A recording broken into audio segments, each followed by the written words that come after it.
Wow. Welcome to Robots Retro Spaces in this very unique location. Today it is in an airport in the first class lounge at Heathrow Terminal 3. Uh, it has been a wild and very stressful last 8 weeks um, because we are moving back to Hong Kong, which a lot of you know. For that to happen, it meant that the Porsche had to be ready, drivable, roadworthy, um, and that a lot of decisions had to be made that weren't necessarily the decisions I would have preferred to make, but they are the decisions that had to be made to be able to get us to where we are. So, welcome to Frankenstein's Porsche. So, let's start. The last video was where the car came back and the engine was in and running, which was great. And then the first thing that happened after that was flattening down the car for another round of paint. So here's some pictures of that.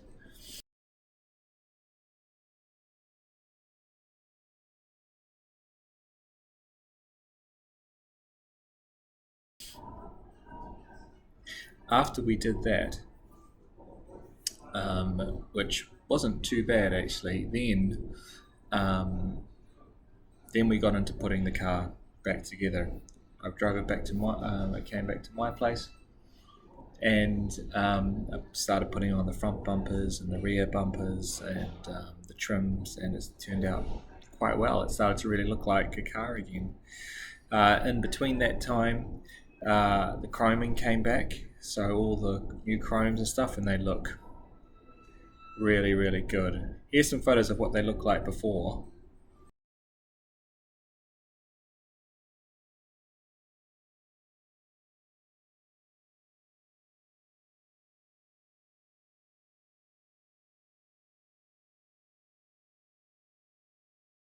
You can see on the photos of the whole car what they look like on the car, and they really do look really good.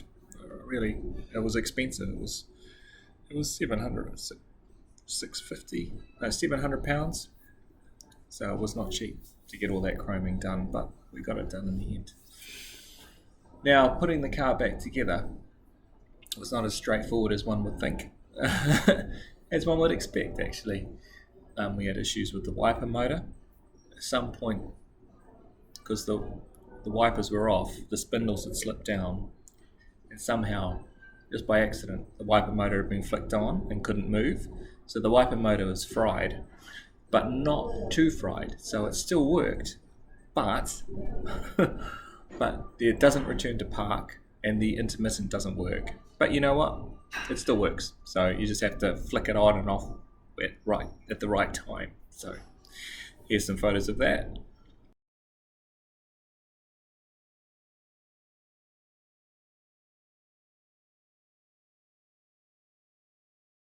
One of the biggest issues was that when I drove it back to my uncle's for a second coat of paint, and the final coat of paint, there was some oil leaking on from the rocker cover onto the motor. Oh, sorry, not onto the motor, onto the exhaust, creating a lot of oil smoke. At first, I wasn't sure what it was, and then with my uncle, we took off the rocker cover, and this is what we found.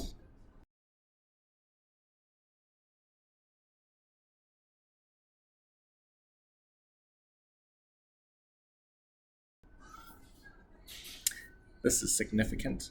I called up the guy who did the engine for us, and he literally sent someone up the next day to collect the car, took the car back, tried all the bolts, tested all the bolts, and then delivered it back to me 3 days later, knowing that everything had been done properly. Uh, they found one more loose rocker, so I'm glad that they did take it and do the work that they needed to do. And I'm feeling very confident that the car is doing what it should be doing. And during all this time, a lot of things that had been ordered to turn up to go into the final car turned up. So, for example, carpets.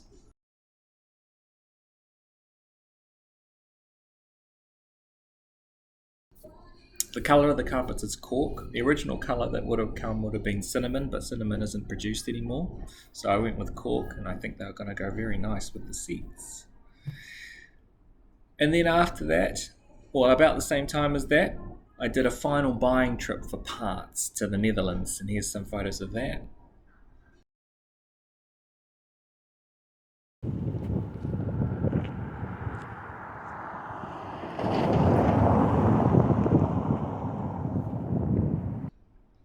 That was interesting to go to a proper Porsche breakdown warehouse. It was about 3.5 hours from the Netherlands. My friend Florian and I went for a lovely little road trip. Took us through Waterloo, and I spent about €800.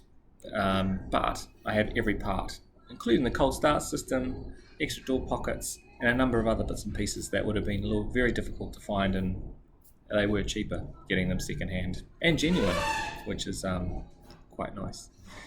The other thing that happened was the wheels. This is what the wheels look like now.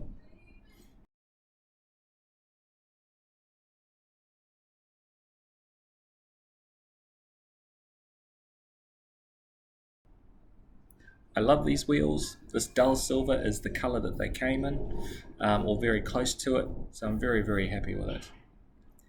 What else happened? Well, the door locks. I had to disassemble the door locks.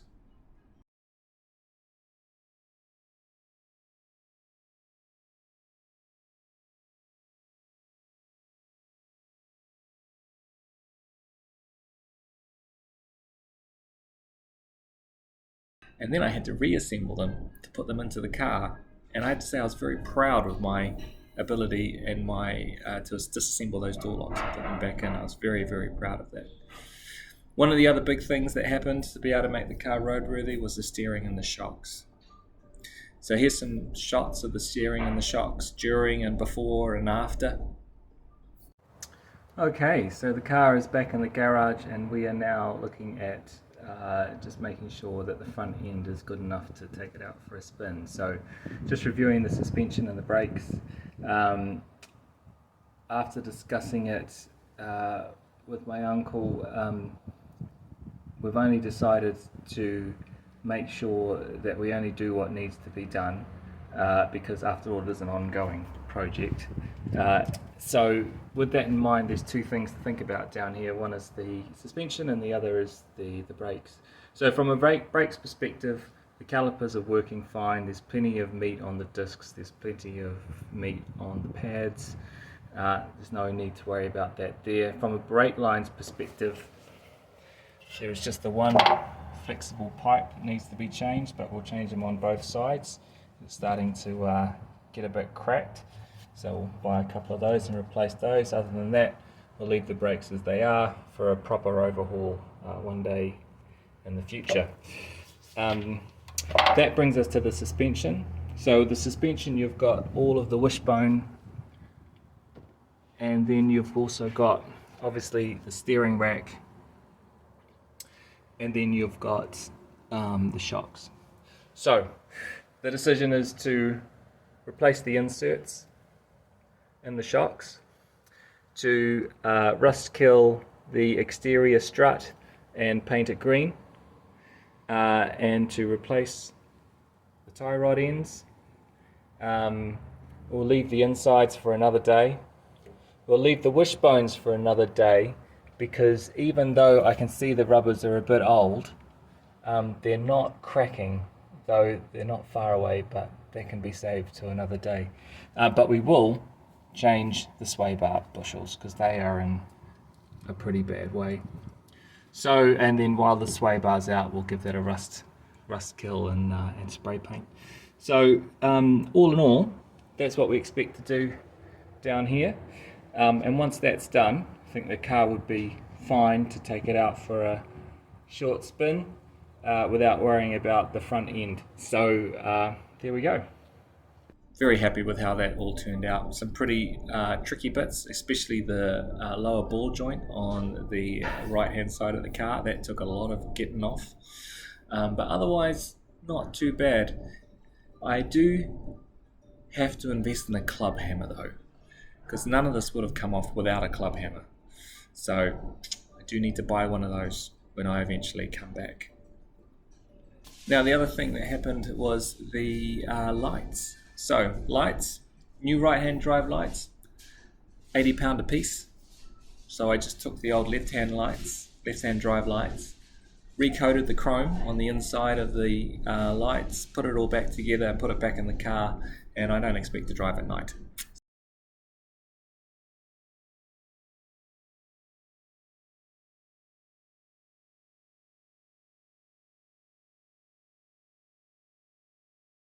So that's that one sorted.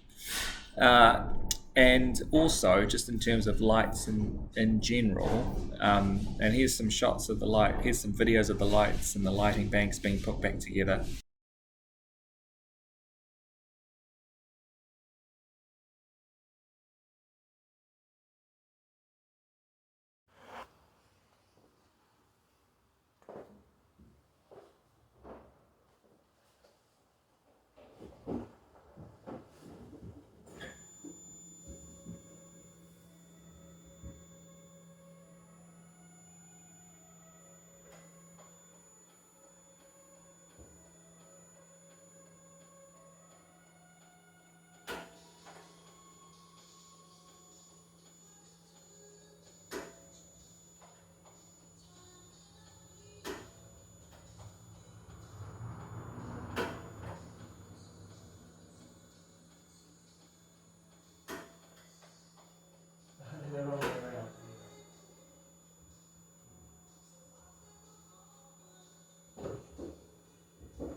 Had a couple of shorts, but me and my uncle managed to work it out, and now I have front lights, rear lights, parking lights, braking lights, reversing lights, high beams, low beams, it's all working, except that we had to make a couple of little changes because you can't have orange side markers, and orange side markers are US style.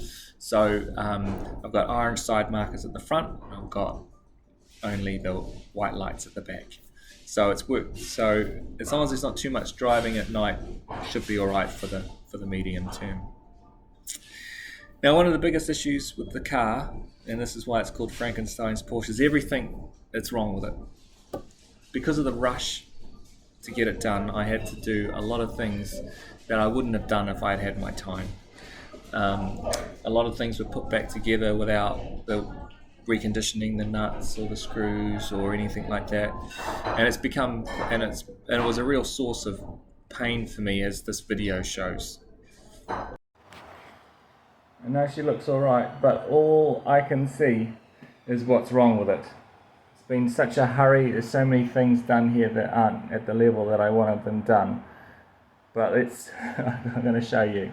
So, for example, on the paintwork, actually, like down here, you can see it's a bit white. With a good bit of another round of cutting and polishing, that would have gone. We have some areas where we've just had a couple of paint chips, which I've just covered up temporarily. It's like one there, it's like some up here. Just cover them up temporarily while the car's in storage, so that it's all in one piece. You can see from the interior, none of the interior is done. It's just thrown in what was already here, or just throw some car mats in, just so that a lot of it's in one piece. Mechanically, she's fine. I even lowered the front, which you can't really see very well from here, but I lowered the front, so now the front matches the back, which is really good. If we come around here, this isn't quite in the middle. This one here, trying to get it on was really tough, so the trim is a bit raised and I can't get it down. On the rear quarter here, like this really does need to come back to maybe back a few stages and repainted. Like, it's all cracking and there's bubbles here. we've had troubles with this recorder the whole time, and I still don't know why. I think in general there's also things like this where like the targa bar should be inside the chrome, but we don't have enough time to put it on properly, take it off and put it on properly. So it's just so many things that just aren't the way that I would want them done. Even the roof has still got a few things that are not quite right. So it's actually quite a difficult thing. The window wipers, the washers haven't arrived, so there's no washers. The space for the aerial, no time to put it in. And then if we look inside the bonnet, which I'll do later, the whole blower motor is not in, don't have the time to put it in, no carpets in there, and so that doesn't work. From the perspective of the electrics, all the essential electrics are working, but the clock doesn't work, the petrol and fuel gauge doesn't work, and the odometer doesn't work. So that's not good. The fog light on the back doesn't work, but that's because I haven't wired it in, so that would probably work if I had time to wire it in. So in general, so much left to do, so much that should be done to a higher level, and so much stuff that when I come back to it will need to come off to fix, to then go back on, which is a little bit annoying. But that's what she looks like, and she drives really well. But now that the car is gone and in storage, I feel so much better about the situation. It really got me down. I was really thinking about how much I spent and how much it's worth, considering that it's not a complete car now. But I've managed to sort of get over that a little bit, and it'll be waiting for me when I come back. But it still doesn't get away from the fact that, like, it's just so close yet so far. I've bought everything. I just need to put it in. Just need the time to put it in. It's very frustrating. So we now have a car that works and is roadworthy. So I'm very, very happy about that. Very happy. And here's some other photos.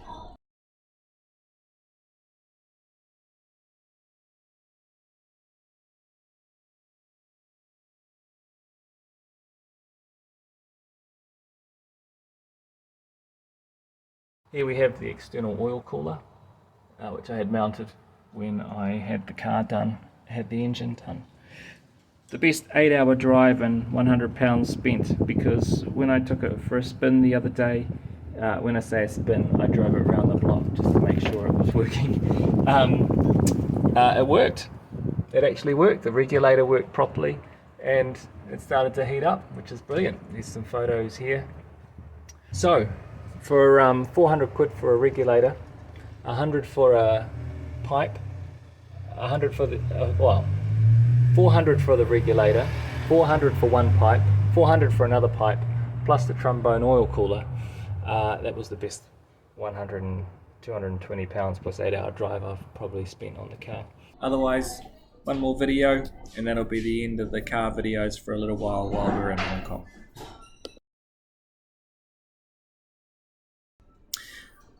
And good evening, Cathay Pacific Flight CX254 bound for Hong Kong is now ready for boarding through gate 40. On behalf of your Cathay Pacific team, thank you for your visit. Have a pleasant journey, and we look forward to welcoming you back here in London soon. Once again, Cathay Pacific Flight CX254, that's CX254 bound for Hong Kong, is now ready for boarding through gate 40, that's 40.